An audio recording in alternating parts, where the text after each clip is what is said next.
નમસ્કાર મિત્રો, વિડીયોમાં તમારું સ્વાગત છે। જી હા મિત્રો, અત્યારે હાલના મોટા અને મહત્વના સમાચાર સામે આવી રહ્યા છે। તો મિત્રો, સમાચારમાં વાત કરીએ તો પાવાગઢ પ્રવાસમાં કાળમુખી દુર્ઘટના।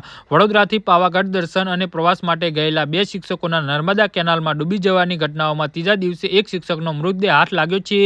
કાલોલના તાલુકાના ખડીવાડા પાસે બનેલી આ ઘટનામાં શિક્ષક રાહુલ યાદવનો મૃતદેહ ઘટના સ્થળથી આશરે 20 કિમી દૂર સામા ગામ પાસેથી મળી આવ્યો છે। જી હા મિત્રો, અત્યારે હાલના મોટા દુઃખદ સમાચાર સામે આવી રહ્યા છે। પરત ફરતી વખતે કાલોલ તાલુકાના ખડીવાલા ગામ પાસેથી પસાર થતી નર્મદા કેનાલ પાસે તેઓ રોકાયા હતા।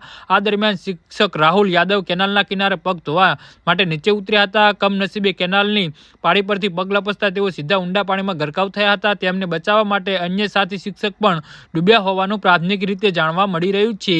ઘટનાના પગલે છેલ્લા 3 દિવસથી ફાયર બ્રિગેડ અને સ્થાનિક તરવૈયાઓ દ્વારા કેનાલમાં સઘન સર્ચ ઓપરેશન ચલાવવામાં આવી રહ્યું છે। આજે શોધખોળ દરમિયાન ખંડીવાડાથી 20 કિમી દૂર આવેલા કાલોલ તાલુકાના સમા ગામ પાસેથી રાહુલ યાદવનો મૃતદેહ મળી આવ્યો હતો।